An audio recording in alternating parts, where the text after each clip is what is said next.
Well, hello, welcome back to another Riad season special. We've not yet caught our breath from Wembley Stadium, and almost 100,000 people in attendance this past Saturday for Daniel Dubois and Anthony Joshua, and we go again.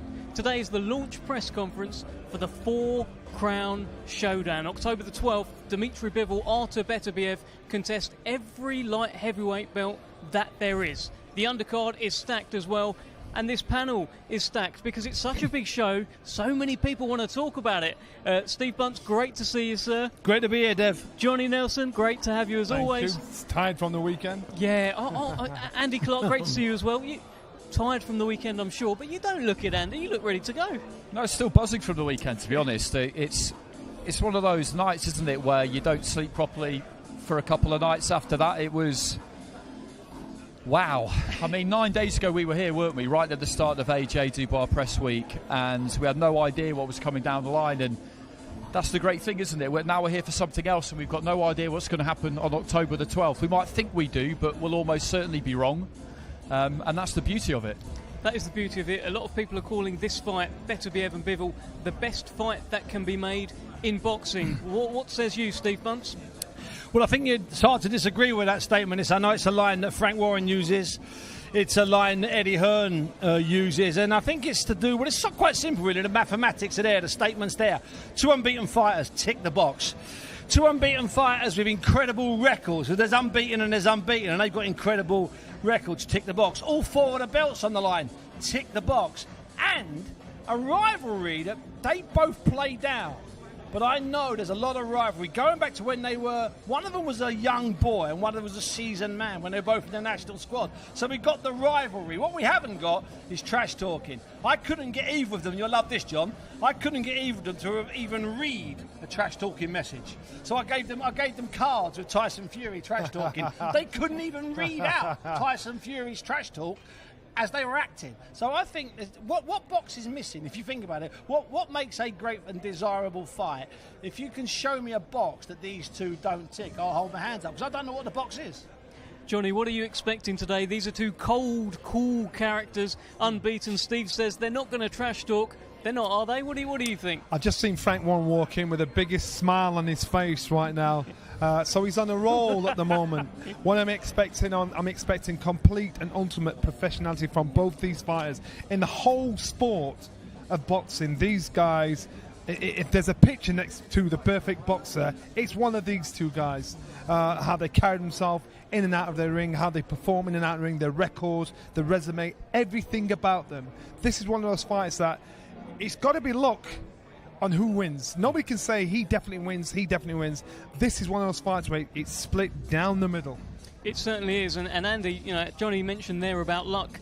Whenever Artur Beterbiev knocks someone out, someone asks him, how did you do it? He says, I'm just lucky. He says, I'm just trying to be a good boxer one day. Tell us your thoughts on this fight. It's just a spectacular fight, and honestly, too, it is probably a fight that without Riad season wouldn't happen, because they're both so good and it's for undisputed that they would need to get properly rewarded for it. But it wouldn't pay for itself, I don't think. But now it's something that can happen, so it's a good example of what we've now become used to, because I genuinely don't think we'd have got this fight without Riad season or what's happened over the last year.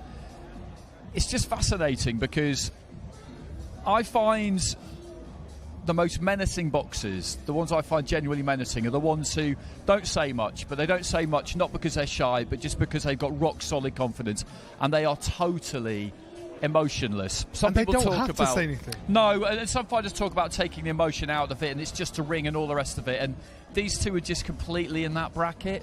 You just get the feeling that for them, they flick that switch, and it really doesn't matter who it is or you where mean like it is. a serial killer? Yes, yes. That's what you mean. Yeah, well, yeah. And that's how they are. I spoke to them about an hour ago, and not 2 minutes apart. They crossed each other coming in and out of the room. Sat them down, TNT did the interview, and I asked them if they've ever had. I wanted to try and be smart, and I asked them if they've ever had a fight where they disliked the opponent, and they both jumped at the same time. We could play the interview side by side. No. Then I asked them, what is this fight then? Is it personal? Is it business? They both shouted business. I asked them for their 3 strongest assets, okay? And both of them listed 2 different odd things about the character. Beterbiev listed that he was so kind, which 20-odd people will probably disagree with, but that's neither here nor there. But they both said my technique. They gave almost identical answers. And as for the social media questions, when you open your fridge, what 3 things have you got in your fridge? It was identical. Except Beterbiev, I love this man, he's got caviar in his fridge. So he knocks people out, he's untouchable, he's a world amateur champion, a European amateur champion, one of the greatest fighters we've seen from the Eastern Bloc ever, and the man's got caviar in his fridge, John. How can you dislike that boy? There are very, very few fighters that fight on true anger and aggression. The cooler you are, the calmer you are, the better you perform. You look at your Mike Tysons and people like that. Even though he finds a calm throughout his kind of crazy chaos that you see, you've got to be cool, you've got to be calm. So that's why if these guys are raging inside, not in a million years are they going to tell you it's my heart and soul. They want to be cold, calculated to get the job done. And if you can be cold and calculated, you can do a demolishing job with ease. Because when you look at them, it's they don't. Yeah, you're right. They don't have any emotion. They don't have any overt spite, but they don't have any mercy either. Yeah, that they are just completely and utterly like a cold. serial killer. That's what I'm talking. These guys have got that mentality. If you want to be a top, destructive athlete, boxer, fighter in the combat sport, you can have no mercy, no feelings, no pity for anybody you're in there with, which is cold to most people on the outside looking in. Well, it's going to be a cold build-up, we expect, between Artur Beterbiev and Dmitry Bivol, who will be on the stage very shortly, as will the entire undercard. And I think there will be a little bit more heat when Fabio Wardley and Fraser Clarke they meet again in the rematch. Johnny, I think you've either done a gloves are off with them or you're going to. Tell us your thoughts. Literally 5 minutes ago, we just finished it. Fraser Clarke was late, and he didn't care. He said, I was training for this fight because no matter what, this fist is going to go through your head. And Fabio is very good at coming out with those smart, smug answers to get under his skin. Like, we talked through the fight. Fabio talked about the success and saying, I'll put you down once, I'll keep you down the next time. Fraser himself, he said, I got back up again. These guys, there's no hatred between them, but there's a professionalism about them there. They think, I am going to get the better of you. Fabio put the right amount of pressure on Fraser before their last fight, saying, it's going to be an embarrassment for you to let this white-collar fighter beat you in your sport because you represented your country. So therefore, why would anybody listen to you again? So as far as Fraser's concerned, his reputation, everything he's built himself up on in our fight game, will be trashed. So now he's got to try and prove a point. Fabio also pointed out, after the last fight, you slumped, you fell through the ropes when the fight was over. I was on my feet. So I know I had more, you had nothing left. This fight will not go the distance. Is the one thing they both swore. It will not go the distance. John, when we were watching that fight from ringside, those of us lucky enough to be there, I mean, it was a hell of a fight, hellacious fight, absolutely fantastic fight.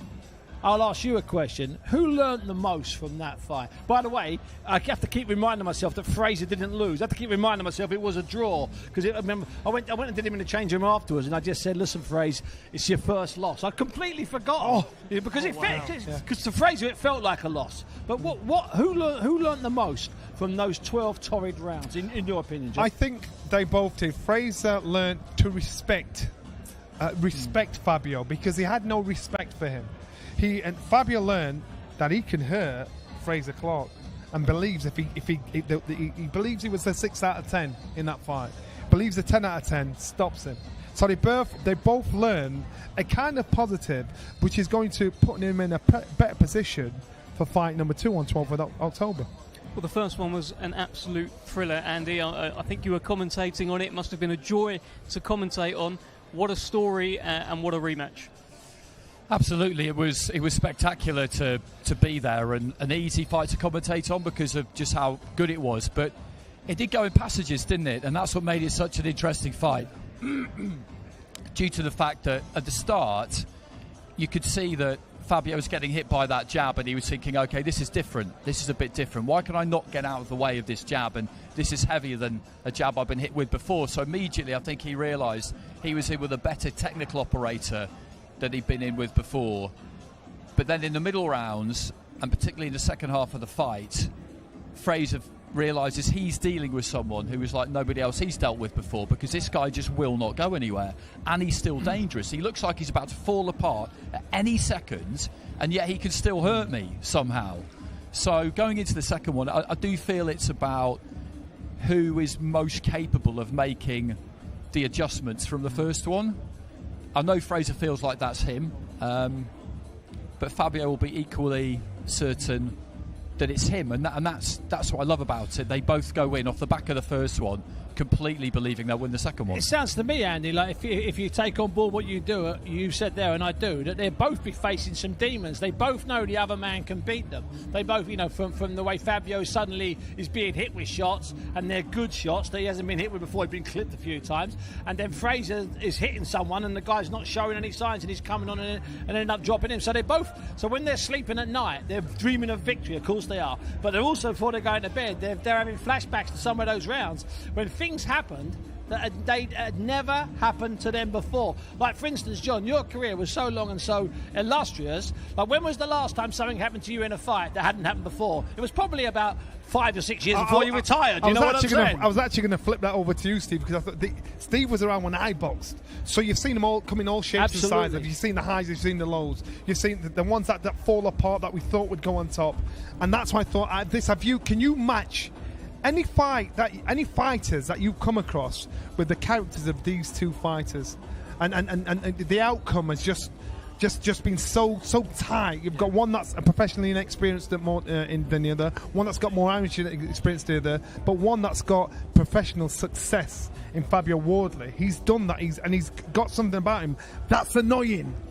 And then you've got Fraser. He's got to prove something to himself. Listen, I think they both feel they've got to prove something to themselves in some ways. Fraser more so. Let's not beat around the bush. He thought he was going to the 2012 Olympics. AJ doesn't get sent to prison. AJ comes out and qualifies. He thought he was 100% going to Rio, and Joe comes on top at that particular time. Fortunately, he does go to Tokyo.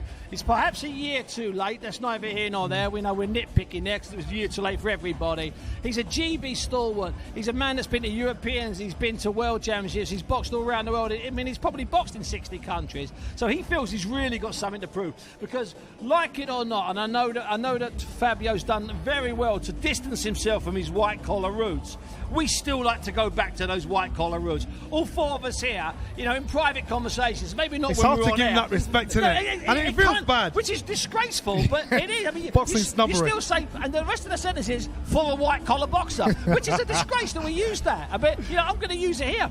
He's had unbelievable success. His heart, his guts, everything about him, his progress, what he's learned, his technique. For a white-collar boxer, it's amazing. And I'm still going to say it, which is, I'm not being disrespectful. That's, Johnny said it first, by the way. I said it second. And Dev thought it first, and Andy's been thinking it all the time. So let's not make out we're not thinking it.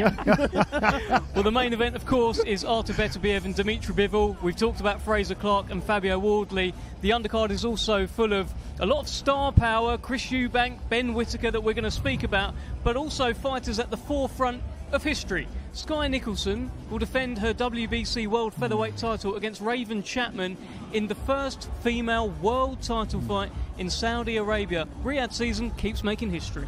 You know what? I'm really delighted that it's Skye, and she's not fighting some Argentinian woman that's already fought for 5 titles, whose last 28 fights have been 10 rounds. And I'm really delighted that they haven't stuck Raven on in some interim international title.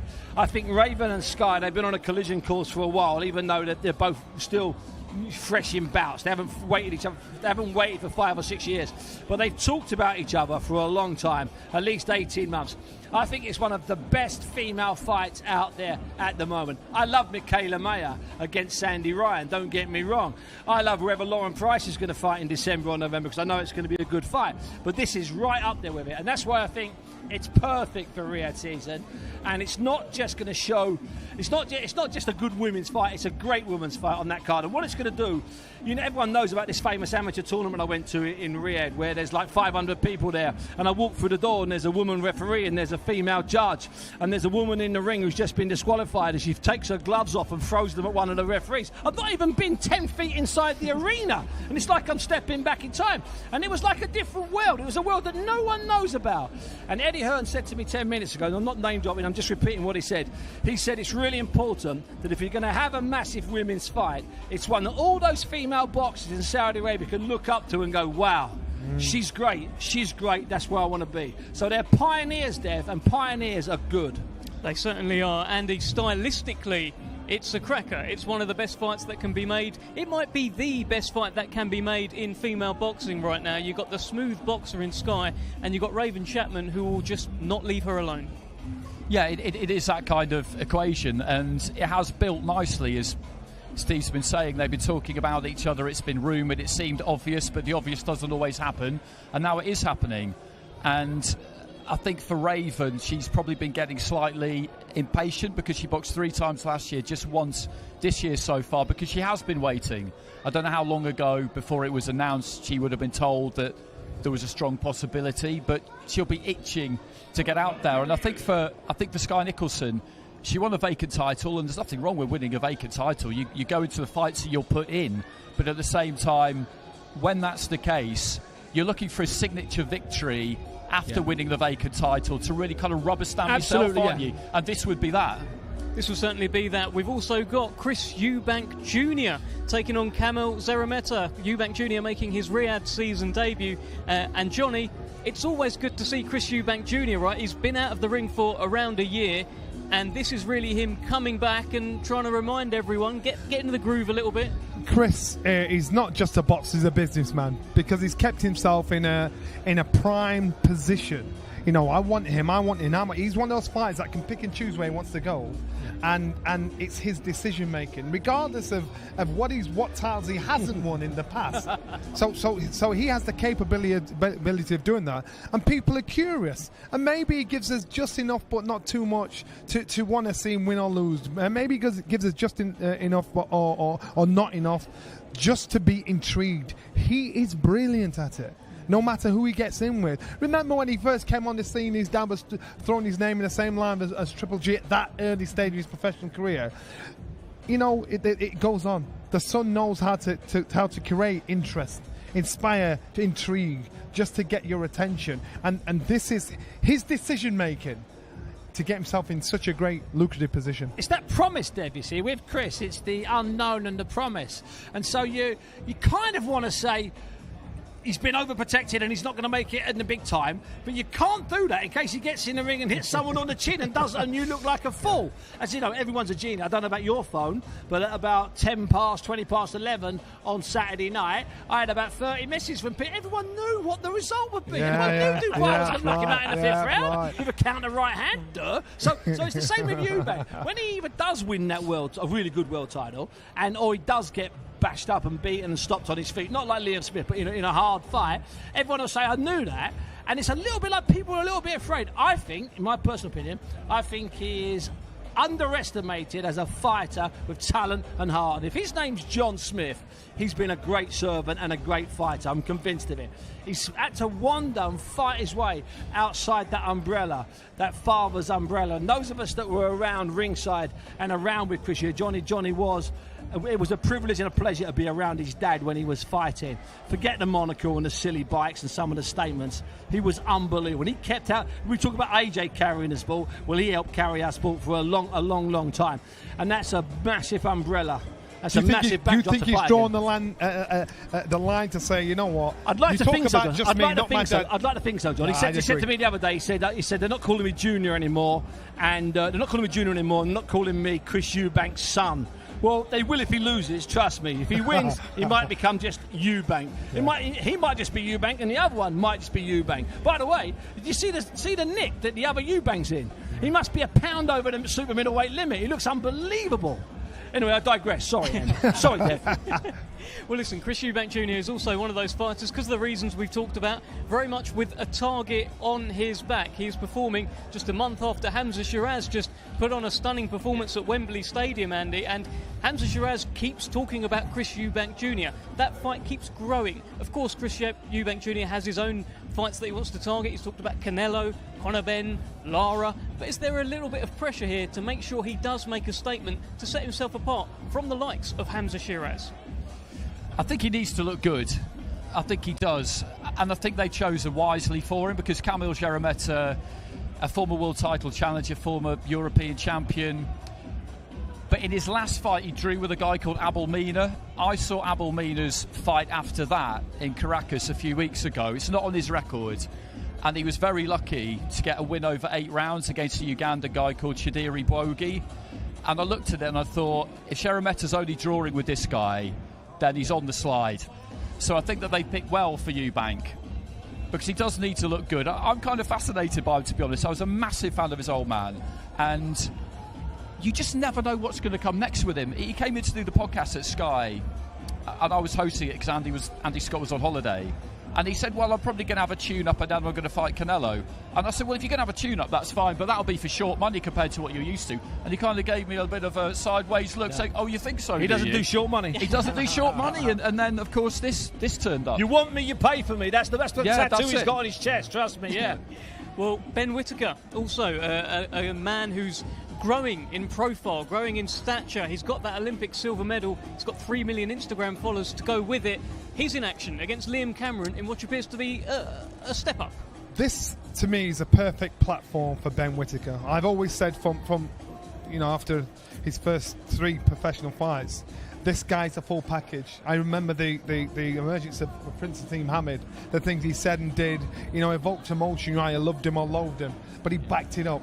Kept winning and winning. Now, I'm not saying Ben's as concussive as Naz, but he's exciting. He makes you debate. He makes you sit up and pay attention. If he wants the world to know who he is, on the ground, they know he is inside boxing, here and across the water. But if he wants the world to know who he is, he needs to put on the most braggadocious show possible to try and steal the show on the 12th. So everybody gets that bug. That's got love him or loathe him bug, because he is not just show, he's business. He's show business. And this boy just needs to just say, right, this is what I'm about. What a platform to do on, which is currently now the biggest platform in the world, Riad season. Yeah, I think that genuinely that Ben Whittaker can become one of boxing's true stars, and I don't just mean a good fighter. I mean a real star. I think there's so much that we haven't tapped into yet, and people, say that this was a bad performance and he shouldn't have gone 8 rounds there, that he should have got that guy out of there, that he shouldn't have got involved there. Well, he's still learning, and he's still young, very young at heart, Ben, but he got a silver medal in the Olympics, and it wasn't an easy run. That means he was in the final. That means he lost in the final at the Olympics, which is a rare old thing, don't get me wrong. I like him a lot as well. I think he can do unbelievable damage in that division, and he needs to look good against Liam Cameron, because I saw Liam Cameron against Lyndon Arthur recently, and he's a handful, Liam. He's got a point to prove after being banned for those few years for his minor recreational drug problem, which he got for about 4 or 5 years. Ridiculous, over the top sentence. He's not an easy man, and he doesn't fall over, Liam Cameron. There's no history of him falling over, Johnny. It's a perfect test. So it needs to be. We need to see the best Ben we've ever seen. Okay, because I think a 10-round peppering Liam Cameron from distance might not. I mean, it's a win, but it might not be enough for what you're implying, Dev, and what we're all talking about. To move on, he needs to do more than win every second of the 10 or 12 rounds, however long the fight is. Well, Andy, Johnny talked about a braggadocious performance. Sounds right up your street.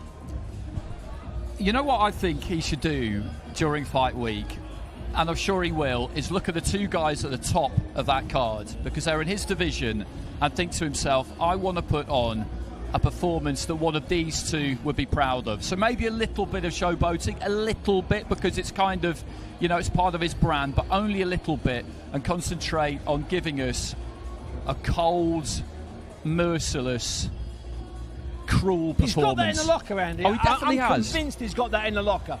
Well, we will find out on October the 12th, and we will find out what he has to say for himself, along with the rest of the card, topped by Artur Beterbiev and Dimitri Bivol. We're going to head over now to the full press conference table. Let's head over to Thomas Treiber.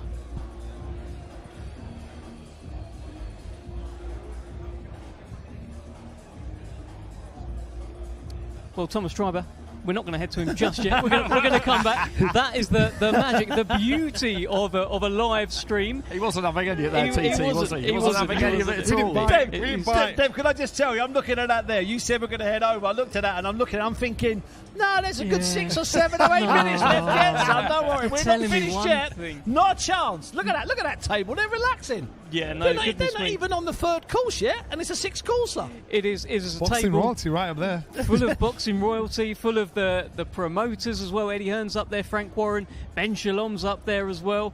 Do you think we'll get any fireworks today? There's been a lot going on. What do we think? I believe we're going to see a bit of smugness from Frank, humbleness from Eddie. Can he be humble? I told you 6 minutes. Let's head over to Thomas Press Driver. conference for a great night of World Championship Boxing, Saturday, October 12th, from the Kingdom Arena in Riyadh, Kingdom of Saudi Arabia.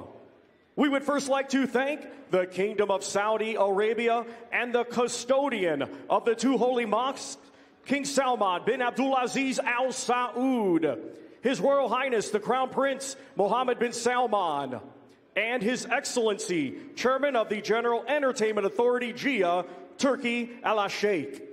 This great event is being brought to you by Riyadh Season and the General Entertainment Authority, JIA, with Frank Warren for Queensberry Promotions, Bob Arum for Top Rank Incorporated, Eddie Hearn for Matchroom Boxing, Gold Star Promotions, Boxer, and Sella.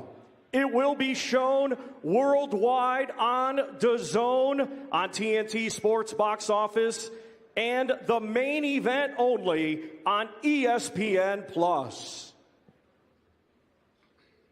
Let's now welcome the participants. Our first 2 fighters competing in a scheduled 4-round international lightweight contest. First, from Sucre, Colombia, here is Jesus Gonzalez.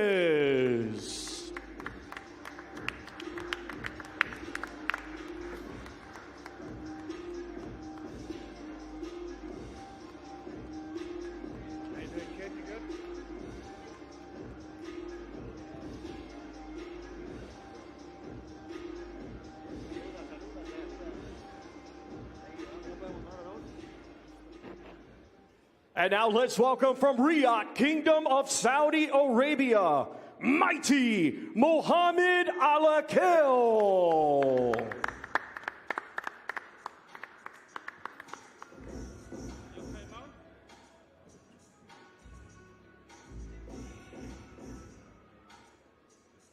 Our next 2 fighters will be competing in a scheduled 10-round contest for the Women's WBC Featherweight Championship of the World. Let's first welcome from High Wycombe, England, the undefeated current Women's WBC International Featherweight Champion, Raven the Omen Chapman.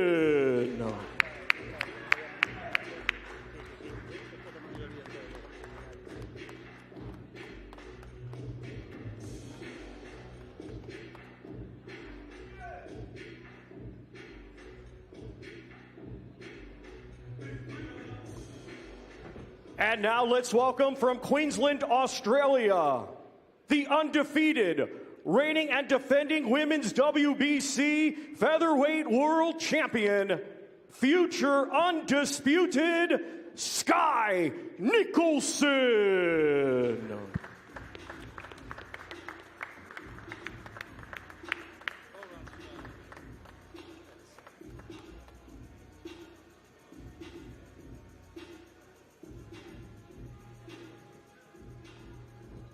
Our next 2 fighters will be competing in a scheduled 10-round contest, and it will be for the IBF International Light Heavyweight Championship. Let's first welcome the challenger from Sheffield, England, the former Commonwealth champion, Liam Cannonball Cameron.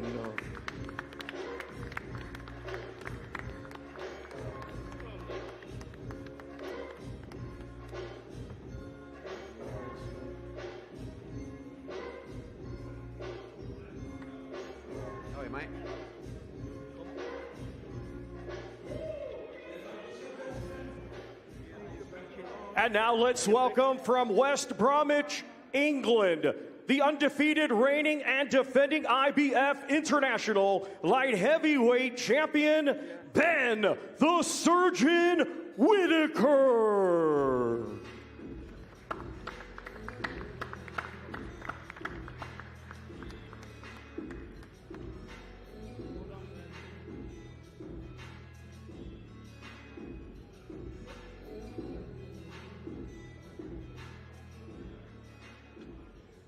Our next fighter will be competing in a scheduled 12-round contest for the IBF Cruiserweight Championship of the World against the defending champion Jai Apataya. Let's welcome from Manchester, England, the challenger and current EBU European and Commonwealth Cruiserweight champion, Jack One Smack Massey.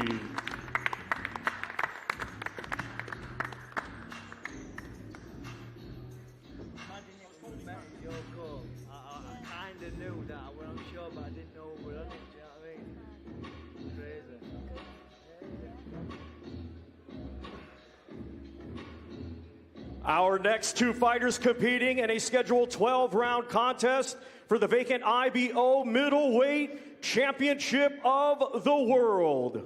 First, from Białystok, Poland, here is the former EBU European champion and former world title challenger, Kamil Szeremeta.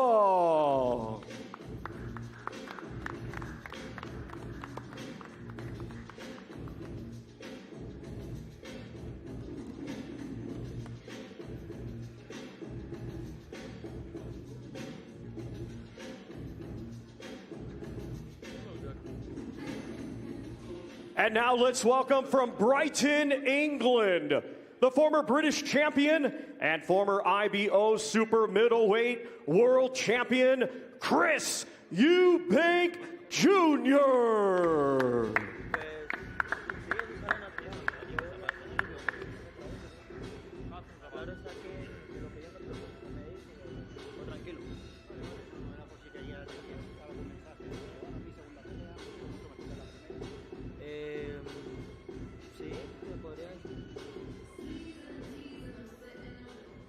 Our next two fighters will be competing in a scheduled 12-round contest. It will be for the British, Commonwealth, and WBA International Heavyweight Championships. Let's first welcome the challenger from Burton-on-Trent, Staffordshire, England. Let's welcome the undefeated Fraser the Eraser Clarke.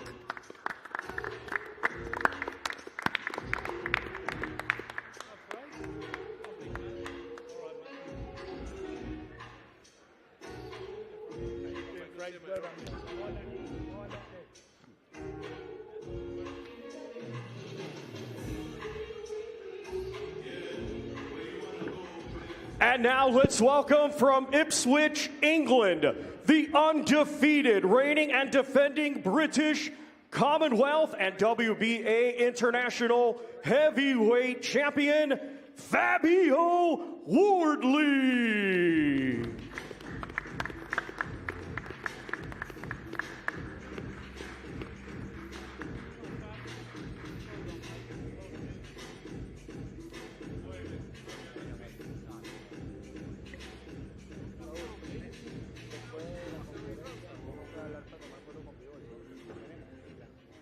Ladies and gentlemen, the main event, it is scheduled for 12 rounds, and it will be for the undisputed light heavyweight championships of the world. Let's first welcome the undefeated, reigning and defending WBA and IBO light heavyweight champion of the world, Dimitri Bivol.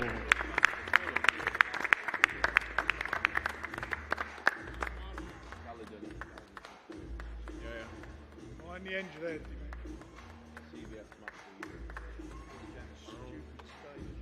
Well, you fucking broke it. You And now let's welcome the undefeated, reigning and defending Ring Magazine, WBC, WBO, and IBF Unified Light Heavyweight Champion of the World, Artur Beterbiev.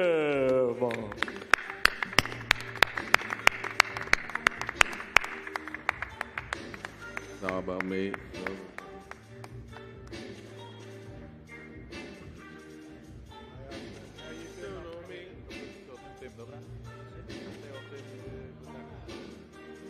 And now, here is your host, Mr. Adi Oladipo. Thomas, thank you very, very much. Wow, what an incredible lineup. It really is when you see some of the best fighters in the world and 2 pound-for-pound stars as well, some future pound-for-pound stars, no doubt here as well. It's great to see promoters on the table. Todd duBoef from Top Rank, great to see you, Todd. We don't see you enough. Frank Warren from Queensbury, Eddie Hearn from Matchroom, Ben Shalom from Boxer. Before we start with this press conference, I just want to say thank you and congratulate everyone from what we saw on the weekend. It was an incredible event and everyone played their part, the media, the articles that you guys put out, the videos that you put out. I watch and see everything. Congratulations to you, the promoters who worked with each other as well, the broadcasters, the fans. Record numbers attended Wembley Stadium, nearly 100,000 were in attendance. Thank you so much for coming, and to most importantly, the fighters for putting it all on the line. One fighter that I do want to single out, you guys would have seen it at the end of the fight he had against Anthony Kakache. Josh Warrington put his gloves down on the canvas, and I just want to congratulate Josh on, if this is his final fight, what an incredible career Josh has had. I've been lucky enough to have gone to a few Josh Warrington fights, and I've always said, I think I've said this to Eddie so many times, I think the best fans that I've ever seen when it comes to boxing, the noise that those Leeds fans make are incredible. And if we don't see it again, I will be disappointed, Eddie, but hopefully Josh is happy with the career he's had, because I think it's been an absolutely outstanding career. So if we can, just a round of applause for Josh Warrington on what is an incredible career. All right, to matters at hand. I sat down with Turkey, I think it was post-AJ Ngannou press conference, and we had the whole lineup of what was to come in Riad season for the coming months. And I asked him one question. I said, of all the fights that we've got coming, which one are you most excited about? You guys might have seen the interview. 54 million views, just saying. And he said that he's most excited about Artur Beterbiev versus Dimitri Bivol, and I share that excitement as well. We are talking 2 of the best light heavyweights, not just of this era, which is obvious because they're both unbeaten and both unified. I think we're talking about 2 of the best light heavyweights of all time. And whoever wins this fight come October 12th is in a great argument to be called the best light heavyweight we've ever seen. You have Dimitri Bivol, the current WBA and IBO champion, unbeaten, some incredible wins, most notably going to Las Vegas and beating Canelo Alvarez. Following that performance, he completely schooled Zurdo Ramirez, who's now a Cruiserweight world champion. And then we have Artur Beterbiev, who's just an absolute wrecking machine. 20 fights, 20 wins, 20 knockouts. You can see the gold in front of him, the WBC belt, the IBF belt, and the WBO belt. Someone is going to go home with all this gold, plus the Ring Magazine, October 12th, and that's why I think it's not just the best fight we've seen this year, and it will be.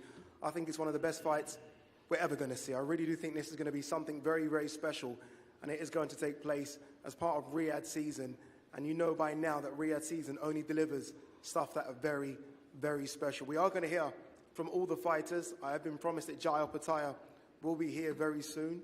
His flight landed late, but we have got him an emergency vehicle. He will be here to obviously go back and forth with Jack Massey.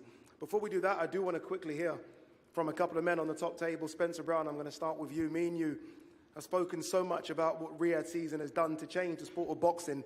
Before we focus on this event, Spencer, just a quick look back to what we all experienced on Saturday. Wembley Stadium looked insane. It looked incredible.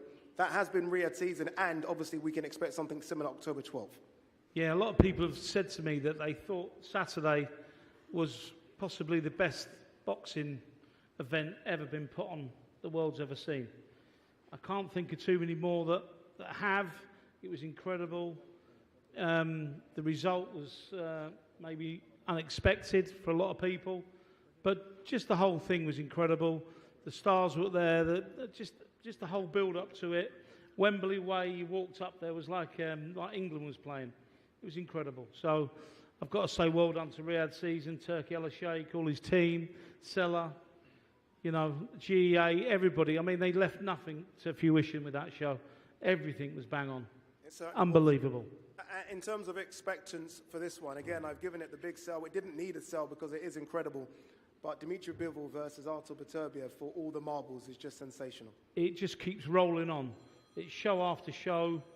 I mean, this fight is, I think, if you're a boxing fan, is a must-see fight. We had the injury first of all. It's all come back round. We're now here with it. I just can't wait. But, there's a few milestones here today. We've got the first time two ladies are fighting in Riyadh. I'm looking forward to that one. And we've got another guy here, a Saudi Arabian's making his debut in Mohammed. And, he's took a long time to get there. But we've now got Saudi Arabian fighters coming through and can match for match on the world stage. So, I'm looking forward to that. And he's a great kid. There's great fights. I think everybody's going to love this and enjoy it. Yeah. So buy it on pay-per-view. Certainly do. It's going to be an incredible fight card. Eddie Hearn, I'll turn to you. Dimitri Bivol is your guy, right? Dimitri Bivol is, I think, one of the pound-for-pound best fighters in the world. Before you talk about Bivol, again, your reaction to Saturday, right? I mean, AJ was your guy as well, Eddie. Your reaction to Saturday and then to Dimitri Bivol. Yeah, I mean, firstly, I think, echo what Spencer said, just one of the greatest, not just fight nights, but sporting events I've ever seen. Obviously, didn't go our way, but at the same time, left Wembley a little bit with the tail between the legs, but particularly proud of the shot in the arm that British boxing needed. And that shot in the arm was provided in the most unexpected way via Riad Season, which, with this event, Bivol Beterbiev, which we'll come on to, will mark 1 year, really, since big-time boxing began in Riad Season. And what has happened is incredible. And I will take a time just to say I still can't understand the negativity and moans from some people. Riad Season is a project that takes place in Riyadh. What we saw last week was a culmination of a passion for sport that His Excellency has, a man that listened to the fight fans and went above and beyond to deliver for British fight fans who said they wanted to experience a Riad Season event. No one could have put on an event like that. I mean, I can't believe I'm saying it, but that includes me, that includes Frank, and we all acknowledge that. And what we have seen over the last year has changed the face of the sport. It's benefited everybody in this room, particularly and most importantly the fighters who have had the fights that can define their legacy, have had the fights that can financially secure their future. And as promoters, we're all starting to see what working together can do for the sport. Last week was incredible, and Los Angeles was incredible. And this is all coming from a passion that His Excellency has for the sport. And we are 100% behind it and committed. And I've certainly never had so much fun in the sport. I've never enjoyed the fight nights as much. I've never seen so many fighters taking opportunities and taking chances. So long may that continue. This fight, for me, unquestionably, the best fight in boxing. And it is a fight that any fight fan, hardcore or casual, will acknowledge as two generational greats, the best two light heavyweights in the world fighting for every single belt.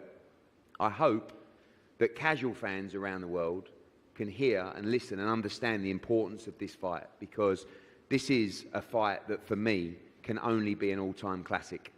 The guy to my left, our charge, Dimitri Bivol, just an incredible fighter, a master technician, someone that went into the lion's den of the T-Mobile Arena on Cinco de Mayo and, schooled Canelo Alvarez that night and beat him with ease.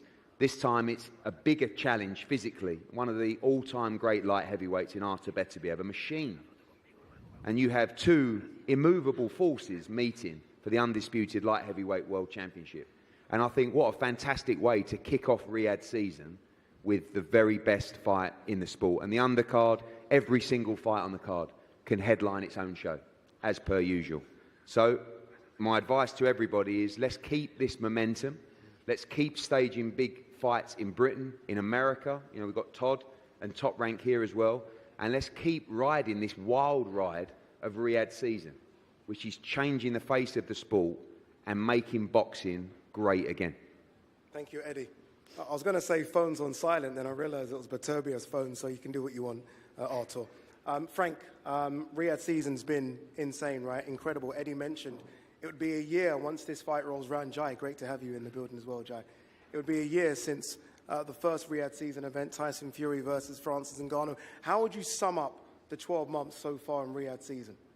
Game changer, which we said last year. This would be and has been a game changer for British boxing, for the world boxing scene. You know, Riad season now means the best fights in the world. That's what it is. If you say Riad season, they're the best fights in the world. That's what's been delivered. The fights that the fans want to see. And I just want to add, before going on about it, I just want to add to what Eddie said. Why is there criticism here? I don't get this whatsoever. You know, people, you know, a small minority of people complaining about a national anthem being played.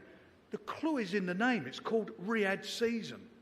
That's why we were at Wembley, because they enabled that huge event to be made. As Eddie said, as I know, I'm sure Todd will agree, these type of events would not be able to be made without that financial input. And it's because of the love of boxing from His Excellency and the fact that he's chairman of Riad season has made that happen. And the fans there, were they disappointed? Did you hear anybody moaning about the event? The only people you hear moaning about it are people who are not included, or maybe had a meeting cancelled when they couldn't, when they were blown out because of the it put their nose out of joint. And there's one person in particular, which I'm going to deal with afterwards. I will speak to some of the guys and tell you how I feel about what's been said today. But it's ridiculous. This has been brilliant for boxing. You know, I'm looking, there's Colin, the Doyen of boxing over there, Colin Hart, and, you know, sitting there next to him is Jeff Powell. They've been all around the world. They've seen big fights. They've been to Kinshasa. They've been to the Fleur in Manila. They've done all these. You know, we've got Todd here. He's, you know, his stepfather. All these big fights he was involved with around the world. People complaining where fights are taking place. Big fights took place in Africa, in the Philippines, all over Jamaica. Big fights. What's the moan about all this? I don't get it one little bit. The fights are happening. The fans are getting what they want, which are the big fights, great fights. And here we are today.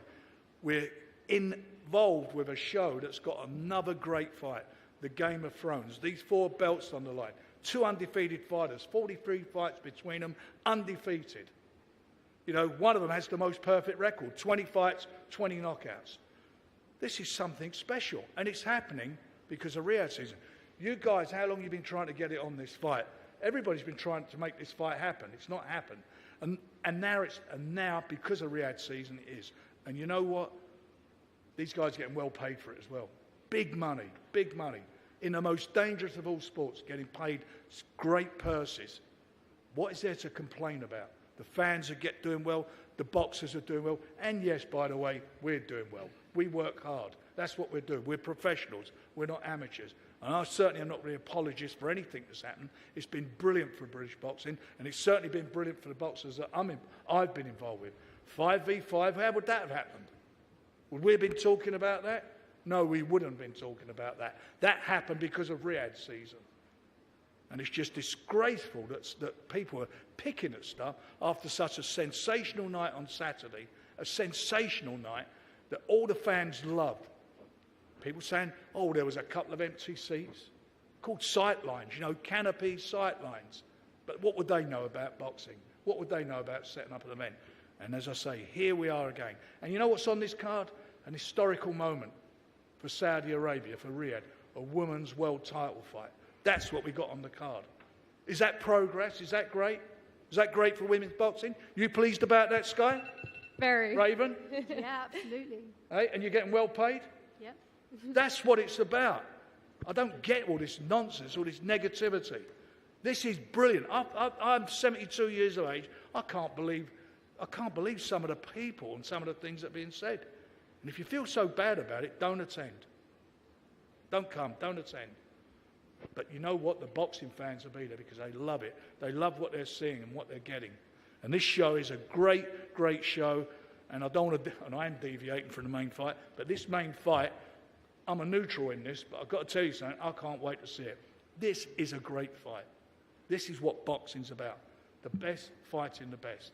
And we'll find out, is he the best or is he the best? We're going to find out. We certainly will. Frank, very much. I'm conscious of getting to the fighters quickly, but I do want a quick word from Todd duBoef from Top Rank. Todd, you've flown in from the States. You hear Frank's speech there, and it is impassioned, isn't it? Because there are some that are negative towards Riad's season, but it's been fantastic for fight fans and for the fighters. Absolutely. I mean, I think it's kind of interesting. I landed yesterday, and I call it the ripple. You know, the buzz. And when you have a great event, and it kind of seeps over to Monday, Tuesday, and we're talking about it today, that's a great event. And most people are used to Bob or Don or Eddie or Frank, us throwing shade on one another. Truthfully, I am so proud to be in this business because of what these guys did on Saturday night. What they did, what Sella did, what the Riad season did, it helped all of us enormously bring back the faith in fans, in sports fans. I'm not hating. I'm actually upset I wasn't there. Because nothing, you can go to a football game in America, you can go to a soccer match, it didn't come through on that television like your broadcast did. And when you talk about Riad, I was 1967, I was born in Las Vegas. As a kid, Las Vegas's identity was prize fights. That's Caesar's Palace. It was iconic. And that was their strategy. Their strategy was to bring the biggest fights to that town to create an identity for it other than just an absolute gaming hall. And we're seeing this be done with Riad. They're executing a very similar plan. They want to have the big events. They want Formula One. They want wrestling. They want boxing. And they're making a lot of sports and a lot of us content holders bridging the gap to make this stuff happen. So we should all be appreciative. But really, honestly, real kudos to everybody involved on Saturday because there's no hate in here, just love. Well done, Todd. Thank you very much. Final word to Ben before we hear from the fighters. Ben, shalom. You've got a few charges on this fight card, some really good fighters as well. You must be excited about your stable at the moment and what your stable can do for Riad season. Yeah, it is incredible. Saturday night was the best boxing event I've ever attended. But I have to thank His Excellency. There's a lot of politics in the game. I think people see the promoters back and forth, but he doesn't let it get in the way. He doesn't let it get in the way of the fights he wants to make, the fighters he wants to see, the stars he wants on the show. This is the best fight in boxing. But then the undercard is ridiculous as well. And main events and superstars. And for me, a heavyweight fight that broke records this year. It's incredible. Thank you to His Excellency. Thank you to Spencer Brown. I'm looking forward to another historic event. Thank you very much, Ben. All right, let's hear it from the fighters. I want to start with a fighter from Saudi Arabia making his debut from Riyadh, Saudi Arabia as well. So he's going to have a lot of the home crowd. Mohammed Alakal. Mohammed, well done. Congratulations, your debut coming up. You must be super excited. Yes, I'm very excited. Looking forward to it. Been training hard with Joe Gallagher for like a year now, and yeah, I would like to thank Turkey Ali Sheikh for this opportunity as well. Are there any nerves seeping in? Again, this is a massive card, right? I mean, you are going to be opening the card as well. You are a local. When we get back to Saudi Arabia, are there any nerves there? Well, yeah, but I'll be ready. I'm sure if Joe's training you, you will be. Let's speak to your opponent, Jesus Gonzalez, via translator as well. Jesus, what an opportunity. I mean, these fight cards are the biggest fight cards of the year. You are going to be opening this fight card. I'm guessing you are going to come to try and cause the upset.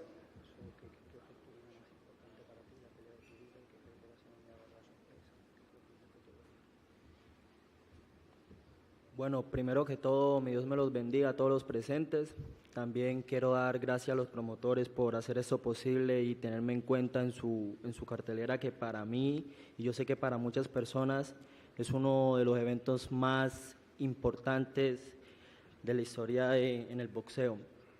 Cabe mencionar que estoy muy feliz también por Arabia, por abrirme las puertas, y claro está mi oponente también por aceptar la pelea conmigo. Nada, pues con un gran honor, feliz me siento, y pues a darla toda y agradecido vuelvo y digo.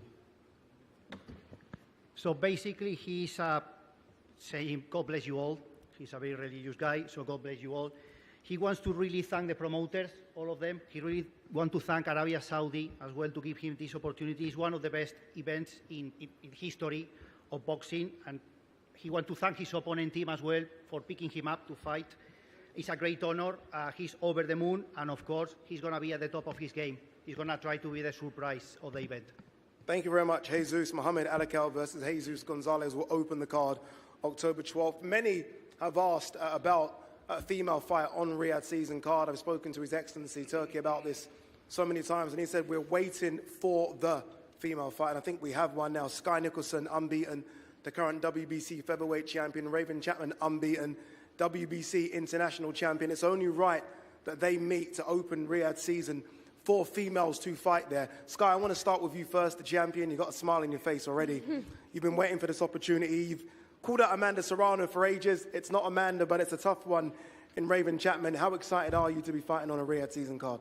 I'm very excited. Obviously, I'd like to thank His Excellency for the opportunity. I think this is a better fight than me versus Serrano anyway. I have a lot of respect for Raven. I think we're going to be a great clash of styles, and I'm just very, very honoured for the opportunity. In terms of sort of matchups, you're always confident when you go into your fights. You've barely been hit in any of your fights. Are you expecting a lot more from this, given her CV? Yeah, I'm prepared for anything and everything on the night. I've leveled up again this camp, and whatever Raven brings, we've got an answer for it. Raven, to you, what was it like when you got that phone call? It's a big phone call to pick up as well. One of the ones you don't want to miss, but you did answer it. You're here now. Excitement? Yeah, massively. You know, just want to thank everyone involved to have made the fight happen. You know, Turkey Al-Sheikh, Frank, Eddie. If it wasn't for them, this fight wouldn't be happening, and women's boxing wouldn't be on Riad season yet. And like Sky says, I think this is a great first fight for the women's fight to be on there. Great clash of styles, and I'm just really looking forward to getting women on that big stage and putting on a performance. I was going to say that the importance of it, obviously, look, it's a world title fight, and that's first and foremost, but the fact that you're going to be the first women's fight on a Riad season card, I mean, your name's forever going to be etched in history for doing that. That must mean so much to you. Yeah, it's huge. You know, I was just talking about before, there's not a lot of things now to make history, and to still be able to be part of something to go down in the history books is really humbling, and a massive part of why I do this as a fighter as well, as a woman in boxing, and just hopefully make it clear that it doesn't matter what gender you are, man, woman, you should get the opportunities that you deserve. I know your journey to this point, so congratulations as well. I think it's a fantastic opportunity for both of you. Sky Nicholson versus Raven Chapman. Ben Whittaker versus Liam Cameron is on this card, and I've been begging for Ben to get on one of these Riad season Saudi cards for so long, because I think he's a superstar already, in and out of the ring. But against Liam Cameron, it's not going to be easy. Liam Cameron coming off a close fight against Lyndon Arthur for the IBO light heavyweight strap. Liam, what a fantastic opportunity for you. Ben has made it look relatively easy so far. I don't think it's going to be easy October 12th. Well, it's up to him, innit? I don't know how if he's going to box or he's going to fight with me, but it's going to be a good fight. I'll drag a fight out of him. Are you expecting that type of fight, Ben? Again, so far, no one's been able to really drag a fight out of you, right? You've done what you wanted to do in that ring. Some people like it, some don't. I absolutely love it. What can we expect October 12th, Ben? I'm not really concerned what he brings. I'm more concerned about the DJ, because I don't know what music he was playing when I was walking up here, so just make sure he sorts that out for Saudi. Any pressure on you? Again, a lot of people have been calling for you to be on these big cards. Obviously, look, you've been on big cards with Boxer, but this is something slightly different, right? Any pressure on you to perform? I truly believe this is the stage I was meant to be on. And come October 12th, you'll see why I'm so special. Liam, final one from you. You would have watched these fights, all of them. Your team would have studied these fights as well. Why are you so sure and confident you can beat Ben Whittaker? I've watched 2 of his fights, and I know he won with a silver in the Olympics. And me and my girlfriend were watching it. We were laughing, not at him, but like, because he's funny how he makes his opponents miss. So we were like laughing, but he's not going to be able to do that. You have to put your hands up in boxing. So far, his hands have been down and they've been successful, so it should be a good one. Ben Whittaker versus Liam Cameron. I do believe Ben will be pushed more than he's been pushed in previous fights. All right, I think the best cruiserweight in the world, Jai Pataya, will take on Jack Massey. Jai, first of all, thank you for making it here, Jai. I know you had a bit of an issue in getting here, but you are here. Jai, so far so good on Riad season cards, right? Ellis Zorro, you got pushed against Marius Bradis.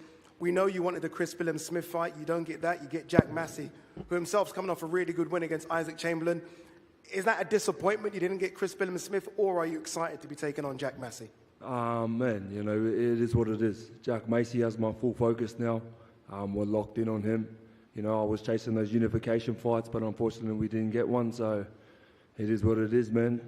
12th of October, we do it again. Jack, a few were offered. A few, for whatever reason, couldn't take the fight, turned it down, dates didn't match up. You put your hand up and said, we'll take this fight. Again, you're coming off, I think, a fantastic win against Isaac Chamberlain. Why were you so ready to take this one against Jai Pataya?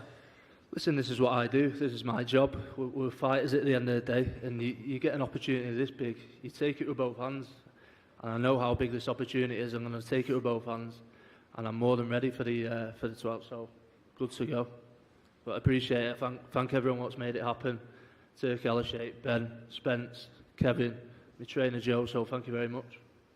Many in the trade are already looking at unification fights for Jai Pataya, right? They're talking undisputed, potentially going to bridge or even heavyweight. You've been underdog in a few fights and you've overcome that, and you've upset the apple cart before. Are you expecting to do exactly the same October 12th? Yeah, definitely. Listen, I know I've got a tough fight ahead of me, but I don't just turn up. I don't turn up for the money. I never do. I never did against Parker, and that wasn't my weight class. So, like I said, I know I've got an opportunity here. It's a lottery ticket. I'm going to take it with both hands and do anything I can in my world to win this fight. Jai, against Marius Bradis, it almost looked like a perfect Jai Pataya fight for 11 rounds. The 12th round got difficult. Is there something to prove against Jack Massey that you can separate yourselves from everyone else in this division? We take a lot from fights like that, you know, being in the ring with a great fighter like Marius Bradis. But, man, I'm not taking, you know, Massey lightly. You know, I know he's coming to fight. This is his opportunity to become a world champion. And I've trained for 12 rounds of war, like I always do. So I'm prepared. Let's go. Jai Pataya versus Jack Massey for the IBF Cruiserweight title should be a fantastic fight. Chris Eubank Jr. is back. He takes on Kamil Zaramata. We haven't seen Chris Eubank Jr. since I thought he put in a career-best performance against Liam Smith. He's the only man I know that's been called out by everyone from 147 to 168 pounds. Chris, you're back. And it's good to see you back as well. New promotional team, new trainer for this camp as well. On the promotional team, you've chosen boxer. Why? Why boxer? Because every other promoter out here is a scumbag. That's why. You know, you've got Frank Warren behind me, been lying and cheating his way through boxing for the last couple decades. Wow. Sued me for a couple $100,000 a few years ago, so obviously I was never going to go with him. You know, the guy's a scumbag.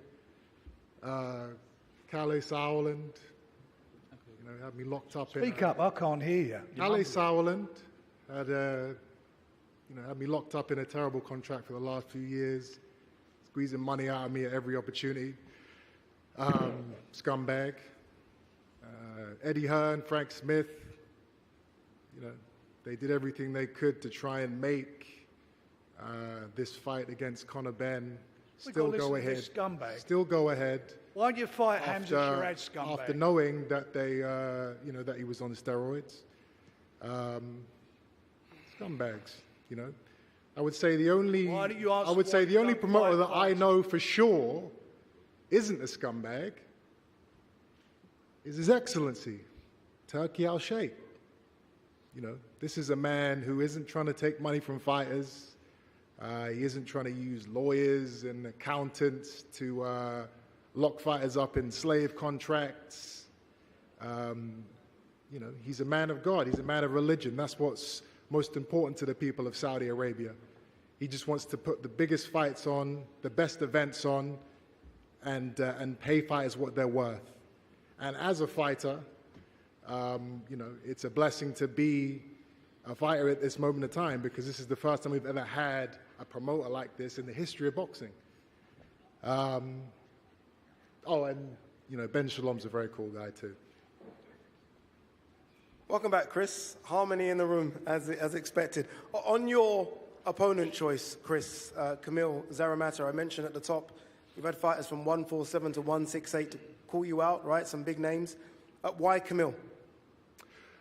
Because I've been off a year, and this is a solid opponent, 25-2. He's only lost to 2 world champions. It's the perfect fight for me to get back into the ring after a year layoff, build a relationship with Saudi, get out there, get the ring rust off, and then go and knock off all these big names and world titles over the next 12 months. Kamil, I'll come to you. A couple of big fights that you've been in recent years, Gennady Golovkin, Jaime Munguia as well. Chris Eubank Jr. represents another big fight. Those 2 previous ones you lost. What will be different October 12th?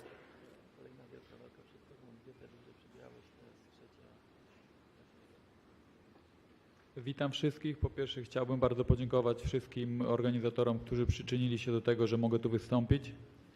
Hello everyone. First of all, I would like to thank to the promoters, to the organizers.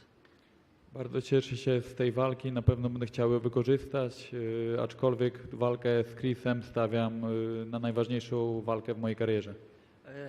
I'm really happy I'm here. I can tell you that this fight with Chris will be the most important in my career. We all saw Chris against Liam Smith in his first fight have some troubles. Have you taken any comfort from that, knowing that he can be hurt? We saw him get knocked down and knocked out. Have you taken any comfort from that? I didn't get knocked out. I was on my feet, and the fight got stopped by the referee. Get your facts straight, please. Apologies. He was on his feet, and the fight got stopped by the referee. Właśnie po to ciężko trenuję, tak, żeby móc wykorzystać tutaj słabości Chrisa, wejść do ringu, dać siebie wszystko i wygrać tę walkę. That's why I train hard to find some maybe weakness or weak sides, but I promise I'm gonna give my best. I expect this to be an exciting fight. As I said, it is great to see Chris Eubank Jr. back. Chris Eubank Jr. versus Kamil Zaramata. Our co-main event is, I think, a very special one in the heavyweight division. The British heavyweight scene, as we know right now, is one of the best scenes in world boxing. And I think we have 2 guys here that are very, very close to mixing it with a very elite in the division. Their first fight, I think, could be potentially fight of the year. And they go again. I think it isn't round 1. I think it's a continuation of the first fight. So I think it's round 13. Fabio Wardley versus Frazer Clarke. Both of you have watched this fight now, I'm guessing, so many times. Are we okay in saying that this fight was a draw? I'll start with you, Fabio. Well, it depends who you ask, really, but no, I don't think it was a draw at all. I think I pressed the fight, I pressed the action. I had him going in the fight numerous times. I had him down, got a point deduction. I think there's many a point there that proved that I won the fight, but set up for a bigger rematch, so there's not too much to complain about. We get to come back to, well, at least I do. I get to come back to Riad, do it on a massive show, on a massive card, and finally settle the score properly. Was there any hesitation in taking the fight? Not because you didn't want to fight Frazer, but maybe for other opportunities? No, look, I'm in a fortunate position. I've got 4 belts at the moment. I'm ranked in the top 10 with multiple governing bodies, so I have options. But look, there was some unfinished business there. There were some bits to settle. I'm not the type of person to leave things to lie. I want it finished off. I want it done. I want that chapter ticked off to move forward. So, yeah, look, whilst we played around with a few other options, realistically, the only real thing was to finish off Fraser.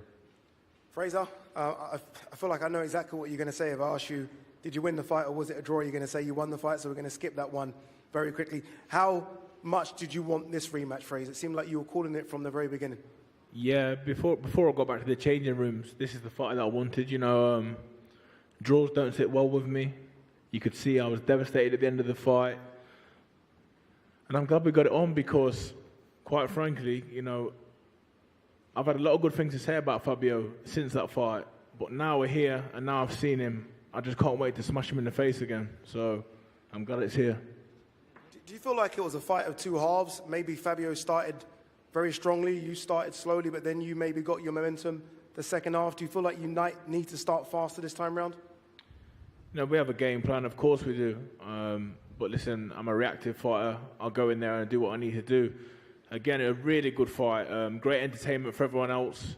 But I look back at that just see mistake after mistake, which I made. Obviously, I've gone to the gym and I've done my best. You know, I've put the work in, really, really, really put it on myself to iron out them creases and right them wrongs.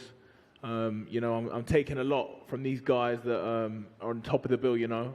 They are real idols of mine, so I'm just looking at them and the way they box, and mistakes can't be made. You know, when the stakes are high, it's all about who can hold it together and cut their mistakes out. Fabio, you fought on the first Riad season card in Ngannou versus Fury. You fought David Adeleye, and it was a really incredible performance, maybe a career best performance. It's happy hunting ground for you, isn't it, going back there? Yeah, look, it's a good place for me. Good memories. I've had some good times there. So I thank you to His Excellency, obviously, for having me on the card again, and thank you to Uncle Frank as well for sticking me on the card, because we know that Riad is a good place for me. It was a fantastic win for me last time I was there, so I'm looking to put on a clean, clinical knockout performance again this time around. Fantastic. Again, I think an incredible co-main event, British heavyweight title alongside, as you can see there, the Commonwealth heavyweight title, Fraser Clarke versus Fabio Wardley. Our main event, the one that a lot of people are very, very excited about, and understandably so. Again, it is for the undisputed title as the #1 light heavyweight, not just, again, I'll repeat myself, not just of this era. I think arguably one of the #1 light heavyweights of all time, Dmitry Bivol versus Artur Beterbiev. I do want to bring in Vadim Kornilov, part of Dmitry Bivol's team, Dmitry Bivol manages so many good fighters. But Vadim, he's the crown jewel in your stable. Talk to me about Dmitry Bivol, just how special a fighter he is. Thank you. Dmitry obviously has proved a lot already in his career, and I think everybody knows why he's special and what makes him special.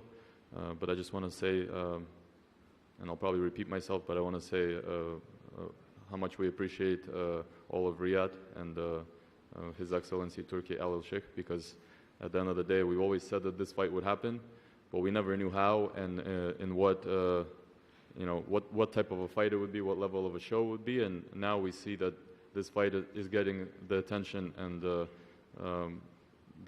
type of hype that it deserves, because like Eddie and everybody mentioned, it's probably one of the most competitive fights in the sport, and it's probably one of the biggest fights we're going to see this year. And I just want to say that we're looking forward to October 12th. We appreciate very much everything that's been done bringing up to this fight, because for us it's kind of been a build-up to the fight. I want to say thank you to Eddie, Frank Smith, all of Matchroom, Andrei Rubinski from World of Boxing, who's been with us from the beginning, Queensberry, DAZN, Spencer, and everybody involved. And definitely appreciate Top Rank and Artur Beterbiev, and we look forward to a big event. Dmitry has had an amazing camp. Hopefully everything goes well towards October 12th, and we look forward to this fight. Thank you very much, Vadim. Before we speak to Dmitry Bivol, Todd, I want to get a word. Obviously, Artur is your charge and has been from the get-go.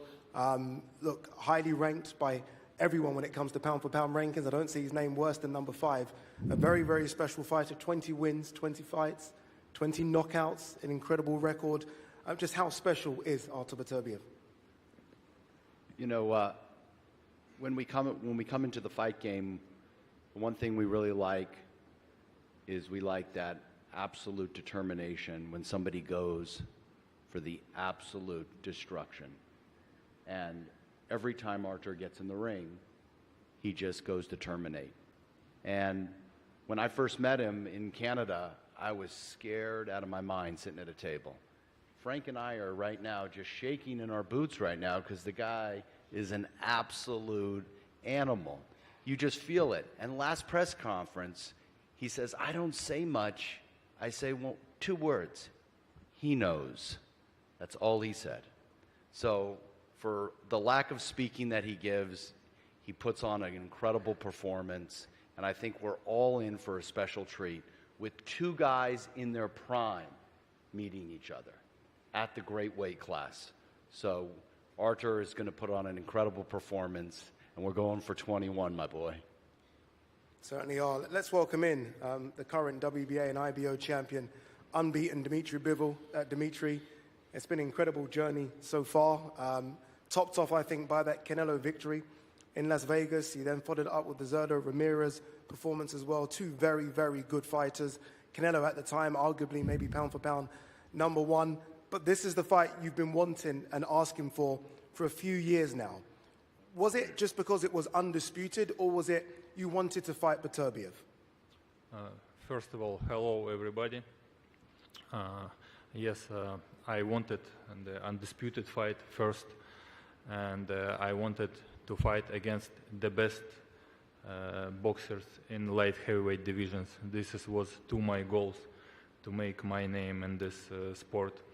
And he has these belts, and I'm so appreciate to Saudi, to His Excellency that he made this fight. He's making this fight happen. I'm so appreciate to my team, Vadim Kornilov, to my promoters, Eddie Hearn, Frank Smith, Andrei Rybinski.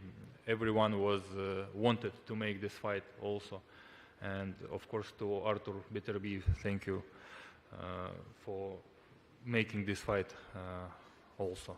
And this is my goal when I came to pro boxing. Of course, I put my target that I need to be the best in where I'm doing. In light heavyweight division, I have to be the best, and this is the final fight to prove myself.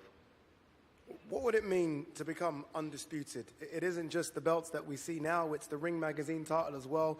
It's every single belt in boxing. What would it mean come October 12th, around midnight, for you to have all those belts around your waist, carrying them all around your arms? What it means for me, I'm in boxing since 6 years old.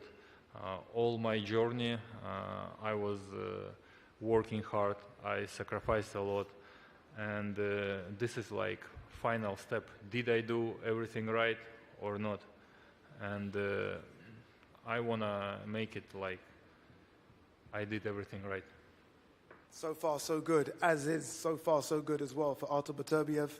Artur, incredible record, right? No world champion has your record. You've knocked out everyone or stopped everyone that you fought.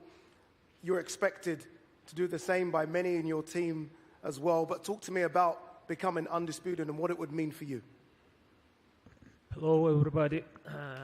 First of all, I want to thank you for season Riad, for excellency, to make it happen for this fight, for my company Top Rank, Queensberry, for my opponent company, my opponent, for everyone. It's mean like, you know, when you, it's top of meaning in professional boxing when you have 4 belts, you know, and that's it. I want to win another 4th one. Does it matter that the opponent is Dimitri Bivol? Could it have been anyone here, or does it mean something extra special that it is someone that you've known for so many years in Dimitri Bivol? Can you repeat? I didn't. I mean, does it matter that the opponent is Dimitri, or does it mean something special that it is Dimitri because you've known Dimitri for so long? If I understand, because I hear not very well here. If I understand, every opponent is different. I think so. It's like every person is different. That's why he is too. But we prepared for this fight some different scenarios, to be ready for everything. I have to ask, it'd be remiss of me if I didn't ask about the injury. It seemed from the outside to be a big injury. Fully recovered, we are going to see a 100% Artur Beterbiev, no excuses?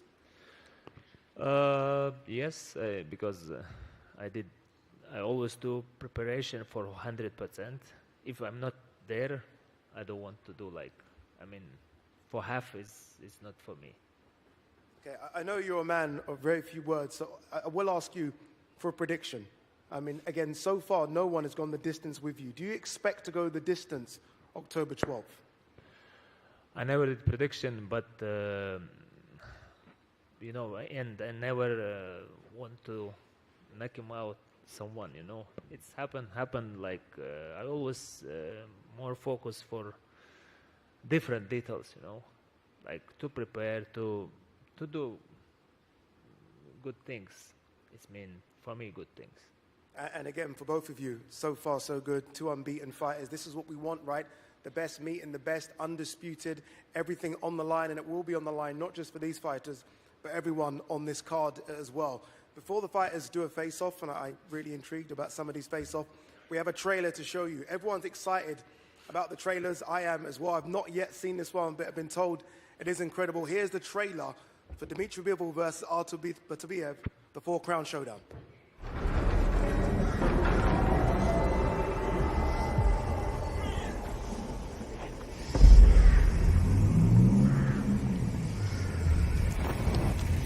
Legend tells, at the peak of the highest mountain in all the lands,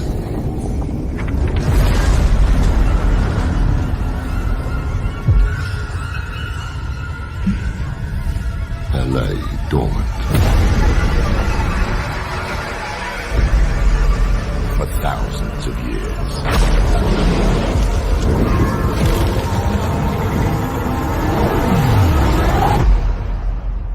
A mystical crown, untouched, with the power to rule all of mankind.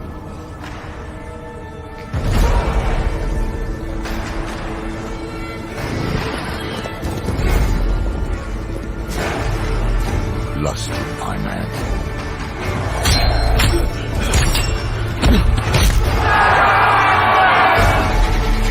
Willing to die for its gift.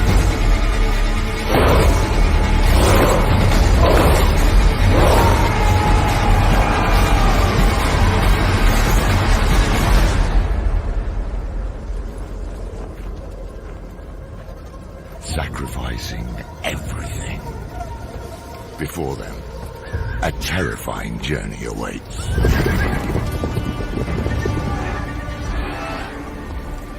In my lifetime, I have seen many strong and brave warriors pass this way to claim the crown. I have not seen them since.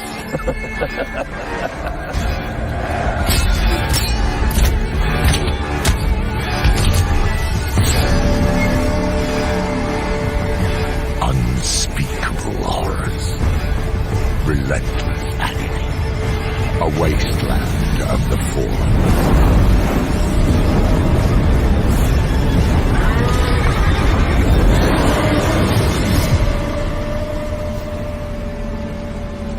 Hunted from the shadows, they danced with death.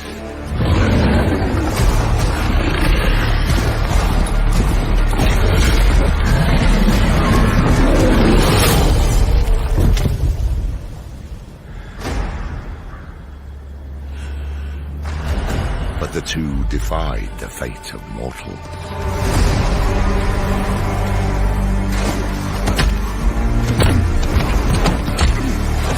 Knocking down thousands before them.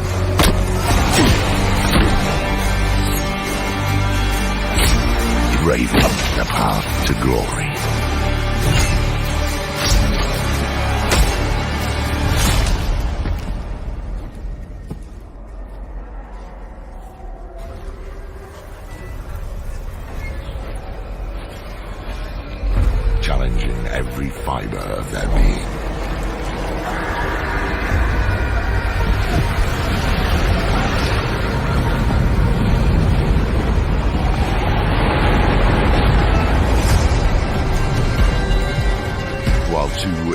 left undefeated.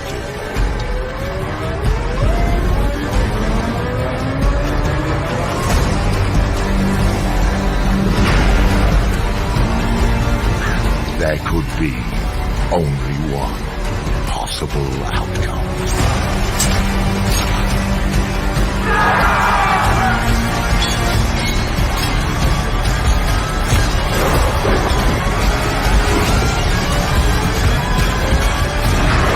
For one to wield the power to rule them all.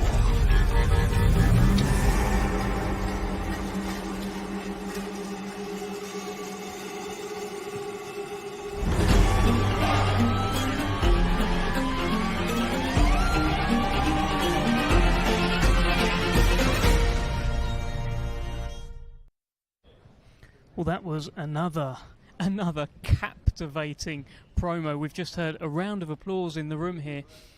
Beterbiev, Bivol, and it was just so cold, Andy. This is a film again. That's Game of Thrones. That's Lord of the Rings. This is unbelievable. I love that. All the promos have been great, but that in particular was right up my street because you say it's got that Game of Thrones vibe. People who are my age or a bit older maybe will remember a film in the 80s called Highlander with Christopher Lambert. Loads of sword fights in medieval times and modern times. There can be only one. That was another vibe it gave me watching it. It's terrific because it speaks to who they are as people, their action, not words. And I think that press conference showed us that, and I think it'll give us a good vibe as to what we can expect during fight week, because the top of the bill speaks for itself. Yeah. They're not going to speak all that much, and they don't need to. What that does is it leaves the way clear for the undercard to just talk up their fights as much as possible, really get themselves out there. They're not going to be overshadowed or put in the shade by the main event. They're not going to be second class because everybody only cares about the main event. They've got a real opportunity during the week to tell the world, people who don't already know, who they are. Yeah, certainly. We're gonna see the face-offs now very, very shortly. What always makes me curious about these promos, we saw it also with Francis Ngannou and Anthony Joshua, where they did film them both together at the same time. They got in the ring together. I think Anthony Joshua faked a punch, and Ngannou went down and went flying into another realm. But we've just seen that with Beterbiev and Bivol as well. I wonder if they filmed them both at the same time and actually got them that close to, I don't know, throw fake swords at each other. Yeah, I'd like to know the answer to that as well, actually, because it would be good, wouldn't it, if having to collaborate in the build-up like they have done for others is contractual. It becomes normal. It becomes something that's expected of fighters. Cooperation from fighters down the centuries, decades, has been really, really good. Access is great, but at the same time, sometimes you don't always get what you want. If you have a situation where it's normal, if you get in a big fight, this isn't what is expected of you. This is what has to happen, and it's far enough out from the fight that it shouldn't be a problem. If you really can't stand to be in the same room as each other, then let us know and we'll try and work around it. But I love it. Well, Johnny Nelson has joined us as well, and we're just going to talk over these face-offs. Johnny, you've got a massive smile on your face. Let's have a look. Let's throw to what's going on the stage. In a scheduled 4-round international lightweight contest. Well, this is a young Saudi Arabian fighter who is making his professional debut. Big opportunity for him, Johnny, and an enjoyable press conference, an interesting press conference. What again, to make your debut on such a platform for any fighter, again, it's a Roy of the Rovers' dream to be in such favour, to actually have the opportunity to showcase your skills. It's like, I suppose it's like winning a gold medal at the Olympics. You've got that springboard, that platform. Now your only job is to make sure you win, make sure you can fight. But the platform, the stage is set, and no matter what you say, around the world this will be seen. And what a chance to raise your profile. Let's now welcome Raven the Omen Chapman and future undisputed Sky Nicholson. They will be competing in a scheduled 10-round contest for the Women's WBC Featherweight Championship of the World. Well, I can only imagine that Sky Nicholson has told Thomas Treiber to introduce her as the future undisputed. Not sure how Raven Chapman feels about that. Fantastic history-making fight between two unbeaten fighters who are smiling. They're taking in the moment. I can confirm that was not a prediction by our man TT. That is something that Sky Nicholson now wants to go with. It's bold, isn't it? But you love to see it. Somebody confident. She is confident that she is going to go on and claim that undisputed crown. Amanda Serrano is the best fighter currently at featherweight, and it may need her to depart the scene for that to happen, but maybe that will happen before too long. But I like the confidence. She turned around for a handshake there. Sky Nicholson and Raven Chapman turned away, but they get it done in the end. There's no bad blood here, but it's a good fight, isn't it? I'm not really sure which way I go on it. Cannonball Cameron and then the Surgeon Whittaker. They will be competing in a scheduled 10-round contest for the IBF International Light Heavyweight Championship. Well, he uses star power, Ben Whittaker, but he knows in Liam Cameron this is the step up. This is the toughest fight of his professional career so far, but also a step up that he's been yearning. Absolutely. Liam Cameron's someone who's been around the block. He's been through it on a personal level due to that ban for recreational drugs, but he's come through the other side of that, and you get the feeling that he does feel like everything is kind of a bonus. He won't be intimidated or fazed or overawed in any way by Whittaker, but what Whittaker does have is exceptional skill, and everybody agrees on that. Personally, I think he punches plenty hard enough to be a real force at light heavyweight. Ben Whittaker's that guy that he was so sought after behind the scenes by all the promoters, the TV companies, and so this one there'll be a close scrutiny on how he deals with this stage in his domestic career. Let's welcome Jack One Smack Massey and Jai Apataya. Wow. They will be competing in a scheduled 12-round contest for the IBF Cruiserweight Championship of the World. Well, you can see Jack One Smack Massey. I think it's going to take more than one smack to get the job done against Jai Apataya October 12th. I don't think it's an impossible task. Was it Masterneck we saw Apataya with the German? Bradis. Bradis. So, and when I saw that fight, I actually, you see through the starship. You see through that flash. And so in Jai Apataya, then towards the back end of it, I thought, this kid's normal. This kid's human. This kid, there are flaws there that you can see, but you've got to be of a certain level to expose those flaws. I don't think Jack is. I think Jack's a tough competitor, but he's going in there with a guy that's probably 3 or 4, 5 leagues above him, and that's reality. But the chance is being given, and Jack, he talks like, look, I've been given an opportunity to fight on a big stage, not by the fighter. So that's a big fight. And Shirez and Eubank Jr. They will be competing in a 12-round contest for the vacant IBO Middleweight Championship of the World. Well, this should be very interesting. Shirez Eubank Jr. had plenty to say at the press conference and now stands not just with his opponent Kamil Szeremeta, but with Eddie Hearn and Frank Warren close by as well. I don't think any of us could have predicted the road that Eubank was going to go down in the press conference, but he's his own man, isn't he? We've known that for a long time. You never know exactly what you're going to get with him. He will say whatever it is that he wants to say.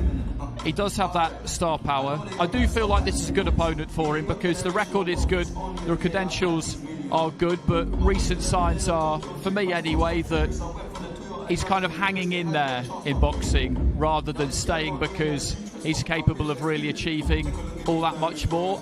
That being the case, Eubank, I believe, needs to win and look really good.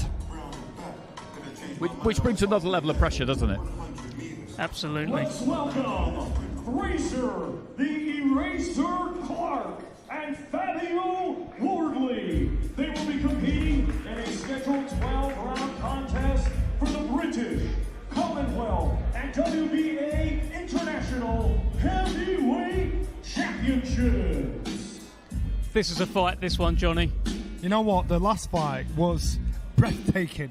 For a domestic dust-up, it was breathtaking. You had two heavyweights that left their heart and soul on the floor in the ring. One slumped into the corner, absolutely gassed. The other tried to start. Honestly, if you try and watch the fight back if you've not seen it. So it's round 13 on October the 12th with two heavyweights that have every reason not to lose. Fraser Clarke was put under pressure by Fabio Wardley to say, if you lose, you've lost a white-collar fighter. Fabio Wardley, he has that arrogance, he has that annoyingness about him. The way he says simple words is annoying. And Fraser himself said, I don't dislike him, it's just when I'm sat in front of him, I want to punch his face in. And Fabio's great at doing it, turned up with both belts, he knows what he's doing. Well, the first fight was a draw. They punched each other's face in. It was a thrilling draw. One of them needs to come away with those belts. You can see Fabio Wardley there with the British title, the Commonwealth title.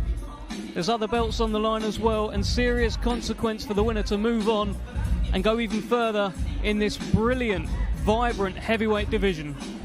And now is a really good time to be a heavyweight, isn't it? You see some fighters really make moves. You look at Agit Kabayel, you look at Bacoli, you look at Joseph Parker. It's not just about Fury and Usyk.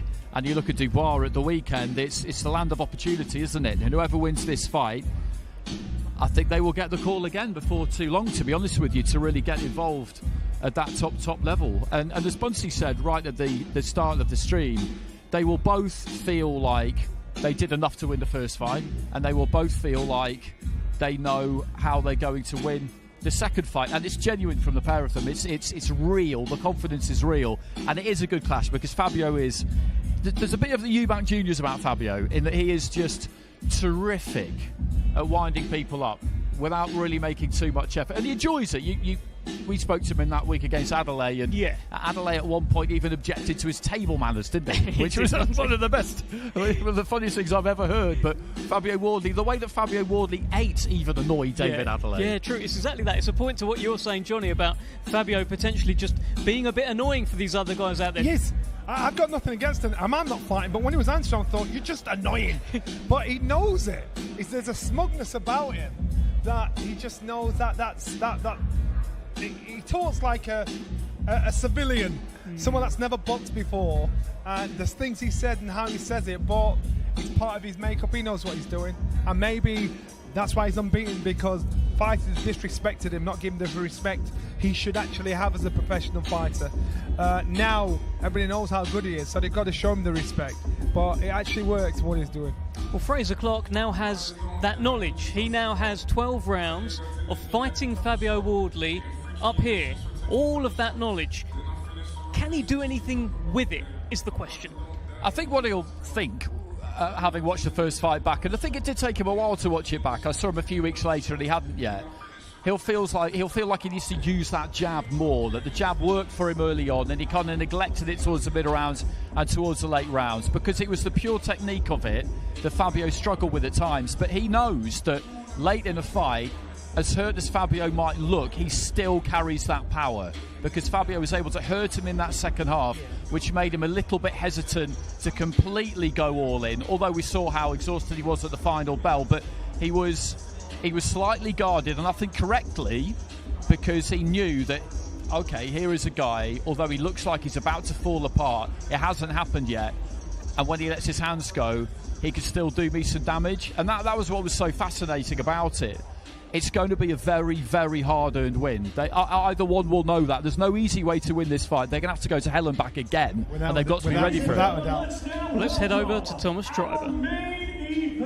Participants, Dmitry Bivol and Artur Beterbiev. They will be competing in a scheduled 12-round contest for the undisputed light heavyweight championships of the world.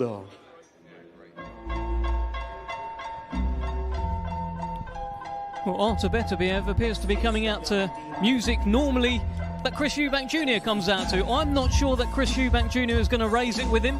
I don't think he'll have a fight with him about it. But Artur Beterbiev looking cool, looking composed, looking every part the unified world light heavyweight champion.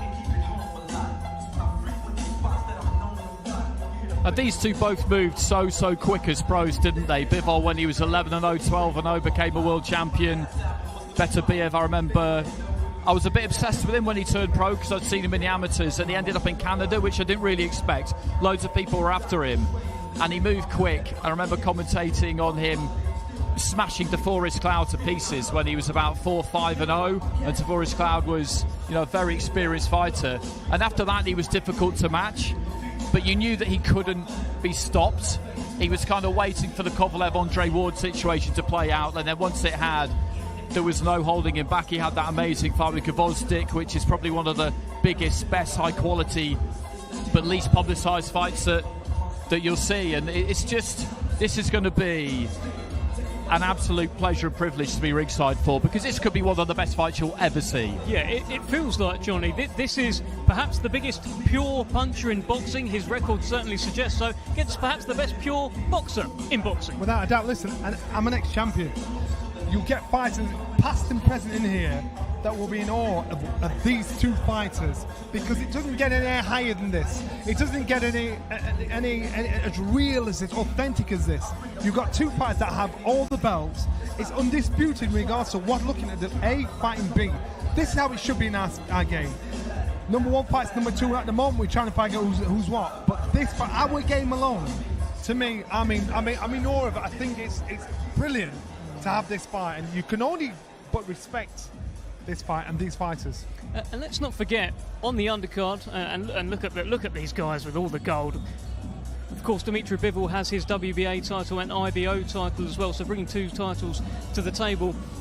But also on the undercard, Jai Opetaia. He's up at Cruiserweight, of course, he's the IBF World Champion, and there has been talk of perhaps the winner of this fight, the two gentlemen, monsters that you can see on the screen, moving up to take on Jai Opetaia, whose bottom half of his face you could just see in shot. There's just so many permutations, so many great fights out there. There are, and Opetaia does seem like a guy who's beginning to become a little bit impatient.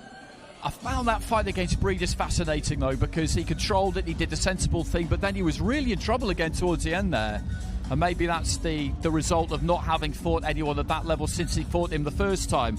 I think Massey will give him a good fight, because he's done that 10 rounds with a full-blown heavyweight in Joseph Parker, and that's a result that's aged well, hasn't it?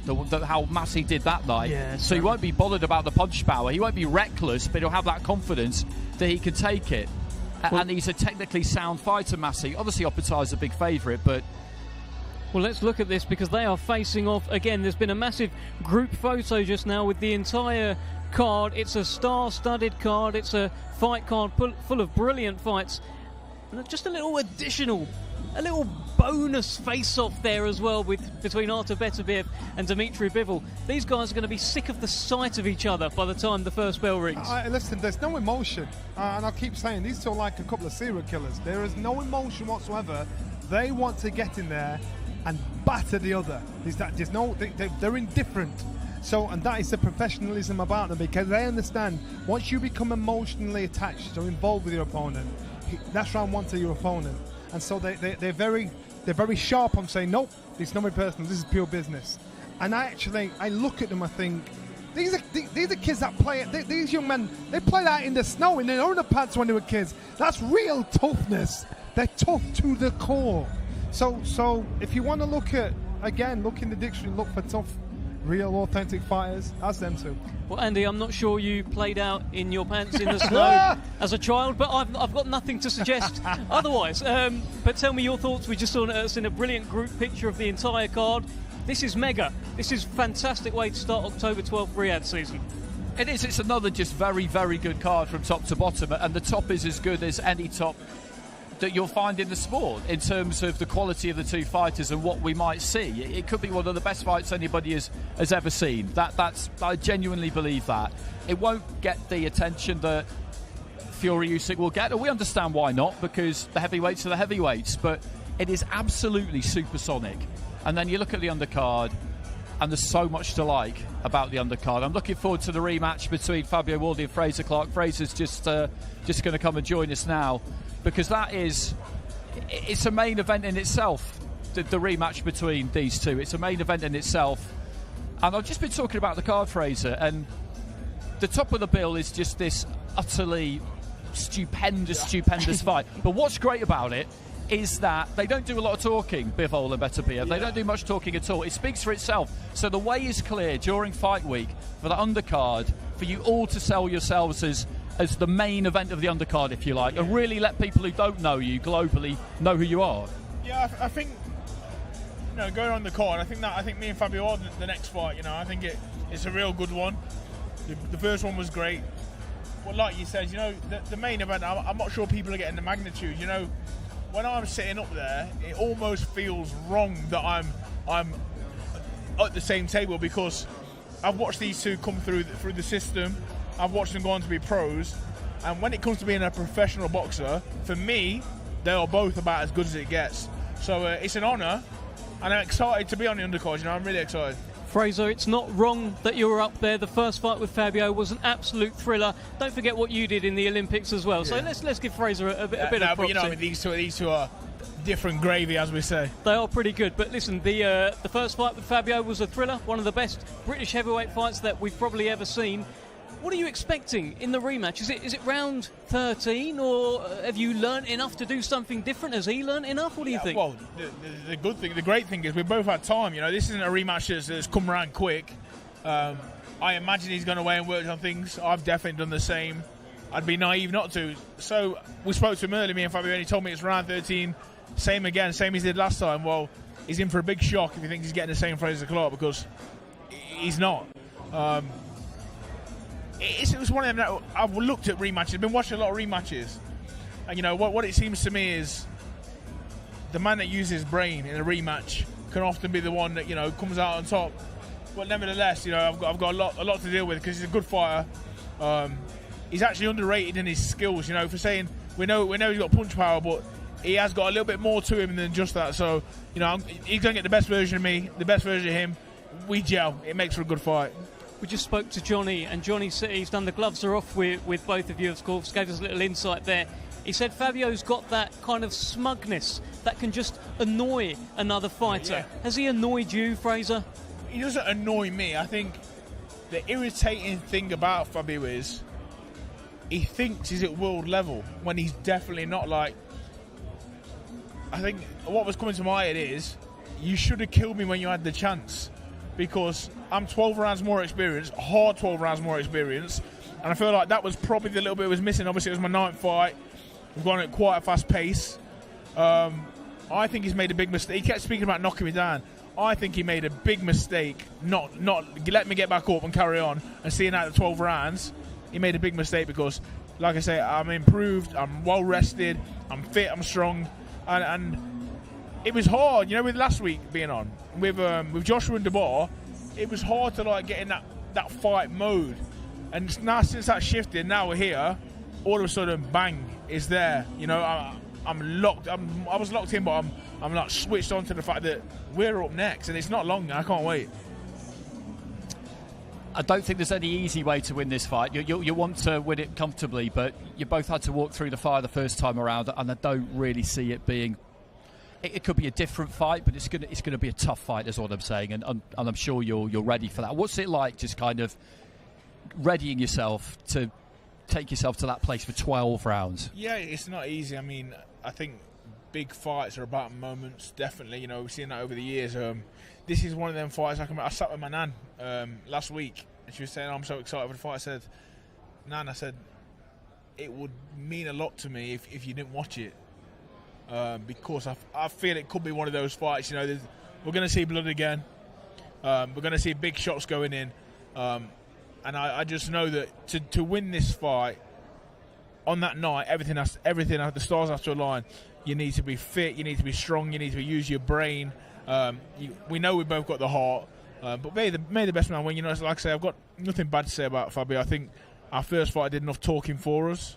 And from now, it's sort of, let's get over to Saudi, let's get locked in and prepare for the best fight. I mean, do give us some talking, though, just because Bivol and Beterbiev, they're not going to say anything. So we are sort of looking at you guys to just stir it up a little bit. So, well, like I said, I think he thinks he's better than he is. That's my only thing. I think he overlooked me the first time. By the sounds of it, unless he's blagging me, he's overlooking me again. He's thinking about what's ahead already, and He should know from the first time. Once bitten, twice shy. They say he shouldn't look over me. I'm not the person to be looked over. I'm going there to do a job, and this time, last time I was going there to do 12 rounds and compete. I did believe, but obviously I'd not done that distance before. It was a big step up. This time I'm going there to bash him and knock him out. Oh, best of luck to you, Fraser Clarke. Thank you for joining us. And Andy, let's just wrap. Fraser, if you want to shuffle your way, just shuffle your way off. Look at that. It's footwork. Look at the footwork of Fraser Clarke. We've got the Cruiserweight, WBO World Cruiserweight champion Chris Smith. The gentleman has joined us. Just grooving his way up to the stage. You look very well, Chris, I have to say. Thank you. Likewise. Not that you don't always, but you're looking very, very sharp. So what did you make of that, just in general, the press conference there, with a particular eye on the Cruiserweights, I guess? Yeah, I mean, Addy obviously announced him as the #1 Cruiserweight in the world, and so he announced it, so I stood up. But they didn't want to talk to me for some reason. So no, it's a great fight. It's a great show. The card's obviously stacked from top to bottom, and I mean the main event's superb. But yeah, you got Jack Massey on there against Jai Pattaya, which obviously a fight I'll be very keen in watching. But obviously got my own business to sort in the meantime. Are you seeing this whole cruiserweight journey culminating in Jai Pattaya for all of the belts? You're both collecting belts, both doing your thing. Is that how you see all of this panning out? Yeah, but probably, to be honest, in my ideal world, it would be Zerdo next, and then Jai, and that would mean he'd have one belt and with the IBF, and I'd have the WBA and WBO, so that the WBC would still be floating around. But I think it culminates in me and him, and it's me and him as seen as the #1 and 2 in the division, and we both believe we're #1, so we're going to have to get it on at some point. So hopefully we both come through our next fights and we get it on next year.